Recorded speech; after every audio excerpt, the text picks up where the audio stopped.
तो दोस्तों शुरू करते हैं आज की इंफ्रा न्यूज। पहली खबर जो आ रही है वो है वेस्टर्न रेलवे से, जिन्होंने प्रपोजल दिया है गुजरात में कई सारे न्यू रेलवे स्टेशंस बनाने के लिए, जहां पर टोटल 36 रेलवे स्टेशंस की इन्होंने बात की है। तो रेलवे बोर्ड से यहाँ पर बात चल रही है और मेजरली अगर बात करें स्टेशंस कहाँ पर आएंगे तो छोटा उदयपुर धर रेलवे लाइन, दहोद जबुआ रेलवे लाइन, धर इंदौर रेलवे लाइन, नलिया जखाऊ पोर्ट रेलवे लाइन, इनमें स्टेशन जो है ऐड करने की बात की गई है। और साथ साथ मोडासा शर्माजी रोड से लेकर भीमनाथ ढोलेरा रोड पर भी एक और नया स्टेशन ऐड करने की यहाँ पे बात की जा रही है। तो अब रेलवे बोर्ड के अप्रूवल पे सब डिपेंड करता है, देखते हैं आगे चीजें कैसी होगी। अगली खबर दोस्तों ये बेंगलुरु से, जहाँ पे शहर के खराब रोड्स को ठीक करने के लिए अर्बन डेवलपमेंट डिपार्टमेंट जो है उनको अप्रूवल मिला है 694 करोड़ रुपीस का to resurface 389.68 kilometre of road. तो बेसिकली ये महानगर पालिका का एक बड़ा प्रोजेक्ट है। इसके जरिए जितने रोड्स बेंगलोर में मेजरली इस्तेमाल होते हैं उनका इस्तेमाल किया जाएगा, उनको जो है रीसरफेस किया जाएगा, गड्ढे खत्म किए जाएंगे। होपफुली देखते हैं अब किस तरीके से कॉन्ट्रैक्टर्स काम करते हैं देश के इस बहुत ही ज्यादा मॉडर्न शहर के अंदर। अगली खबर दोस्तों जो आ रही है वो है दिल्ली से, जहां पर दिल्ली मेट्रो ने रिक्वेस्ट किया है 7,200 करोड़ का budget to fulfil various commitments and timely completion of projects under phase 4। तो यहाँ पर कॉन्ट्रैक्टर्स को पेमेंट करना है फेज 3 एक्सपांशन के लिए, कई सारे दूसरे काम है और फंड्स जो है डीएमआरसी को टाइमली अवेलेबल नहीं हो पाए थे, इसके वजह से थोड़ा यहाँ पे प्रॉब्लम चल रहा है। और अभी यहाँ पे रिवाइज बजट जो है वो दे दिया गया है 7,200 करोड़ का। अगली खबर दोस्तों जो आ रही है वो है मुंबई से,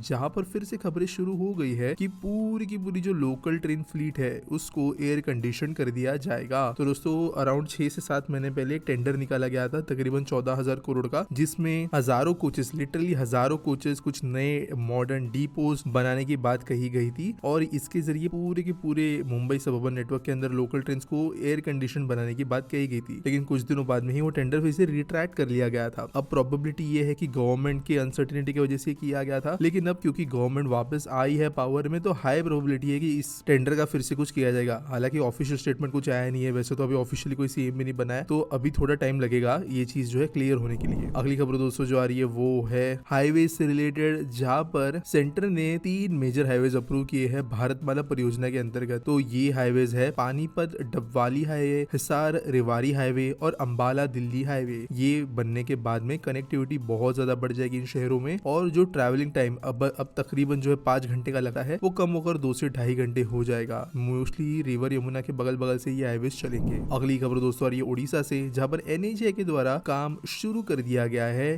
कैपिटल रीजन रिंग रोड पे। तो बेसिकली ये भुवनेश्वर का रिंग रोड है जो रामेश्वर, खुर्दा, बिलीपाड़ा, कटक सबको जोड़ता हुआ भुवनेश्वर के आसपास में एक रिंग बनाएगा। और एनएचए ने 40 किलोमीटर रोड के लिए टेंडर फ्लोट किया है। 1,715 करोड़ का ये प्रोजेक्ट है। और अगर टोटल प्रोजेक्ट लेंथ के बारे में बात करें तो अलग अलग फेसेस है, लेंथ होगी 111 किलोमीटर और सारे फेज कंप्लीट होते होते 6,100 करोड़ की कॉस्ट यहाँ पे होने वाली है। तो भुवनेश्वर के लिए एक बहुत जरूरी प्रोजेक्ट। अगली खबर दोस्तों ये चेन्नई मेट्रो रेल लिमिटेड से, जहां पर इन्होंने प्रायोरिटी पे प्लेस कर दिए है कोयम्बतूर और मदुराई के मेट्रो नेटवर्क्स। तो दोस्तों आप जानते हो मदुराई में, कोयम्बतूर में और त्रिची सालेम के बीच में भी लाइंस बनाने पे बात हो रही थी। अब काम आगे बढ़ नहीं पाया था, डीपीआर जो है वो सबमिट हुआ था यूनियन गवर्नमेंट को, आगे काम ज्यादा हो नहीं रहा था, लेकिन अब शायद जो है डिपार्टमेंट थोड़ा और तेजी से इन प्रोजेक्ट्स को आगे ले जाएगा तो इन टीयर 2 सिटीज में भी मेट्रो बनते हुए नजर आएगी। अगली खबर दोस्तों जो आ रही है वो हैदराबाद से, जहां पर एक न्यू जियोथर्मल रिजर्वायर जो है वो अनकवर किया गया है ईस्टर्न लद्दाख के अंदर। तो city based national geophysical research institute के द्वारा लद्दाख के अंदर ये हॉट स्प्रिंग्स डिस्कवर किए गए हैं। वैसे ऑलरेडी नुब्रा वैली, पनामेक, वनला, डामचौक के अंदर बड़े बड़े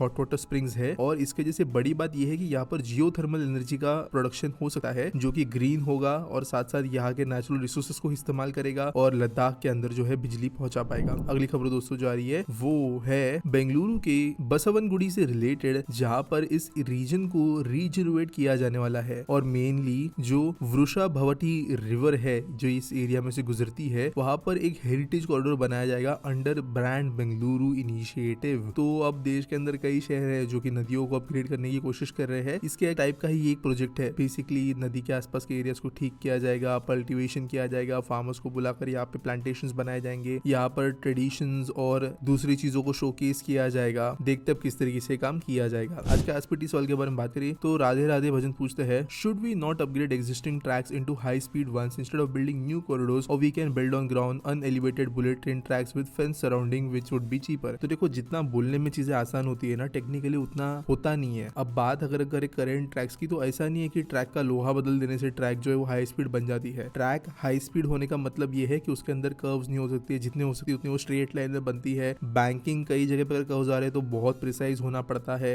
ये चीजें नॉर्मल ट्रैक्स को अपग्रेड करके की ही नहीं जा सकती। आपको फिर होगा ये कि 500 किलोमीटर के स्ट्रेच में भी 50 किलोमीटर आप हाई स्पीड बना सकते हो, बाकी में एक स्पीड लिमिट लगता है। दूसरा, जब ट्रेन हाई स्पीड बनती है तो सिर्फ और सिर्फ पटरियों की जो रिक्वायरमेंट है वो चेंज नहीं होती, ऊपर जो ओवरहेड वायर लगती है उसके ऊपर से जितनी स्पीड में ट्रेन बिजली लेती है गुजरते हुए, फ्रिक्शन जो होता है उसके लिए पूरा का पूरा OHE का सिस्टम बदलता है। एक पर्टिकुलर स्पीड होती है 200 के आगे की, जहां पर जो केबिन में बैठा हुआ लोको पायलट है वो सिग्नल्स एक्चुअली देख नहीं पाएगा ठीक से, क्योंकि स्पीड इतनी होती है। तो इन केबिन सिग्नलिंग का वहां पे इस्तेमाल होना शुरू हो जाता है। सेफ्टी सिस्टम्स को बेहतर करना पड़ता है। जो स्विचेस होते हैं वो ऑलमोस्ट नॉन एग्जिस्टेंट होते हैं, जबकि हमारे नॉर्मल रेलवेज के अंदर हर कुछ किलोमीटर पे बहुत स्विचेस होते हैं जिसके अंदर पटरी बदली जा सकती है। और स्विचेस के ऊपर जनरली स्पीड रिस्ट्रिक्शंस होते हैं। कुछ स्विचेस तो ऐसे होते हैं जहाँ पर 20-30 किलोमीटर पर आवर का भी स्पीड रिस्ट्रिक्शन होता है। तो यहाँ पर जो हाई स्पीड ट्रैक्स है ना, वो सिर्फ और सिर्फ ट्रैक्स की बात नहीं होती है, पूरा का पूरा एक इकोसिस्टम होता है ट्रेन चलने का, जो कि अपग्रेड करना पड़ता है। और ये नॉर्मल अपग्रेडेशंस के साथ में पॉसिबल नहीं होता। बात करें एलिवेटेड की, तो यहाँ पर एक वीडियो मैंने बनाया था कि हम जमीन पे क्यों नहीं बनाते। ग्रेडिएशन जो होता है जमीन का ऊपर नीचे उसको सपाट करने से बेहतर है कि एलिवेटेड बना जाए। दूसरी बात, फेंस हमारे जैसे देश के अंदर बिल्कुल भी कारगर चीज नहीं है। अभी करेंटली जो फेंसिंग की भी जा रही है ना, वो मेनली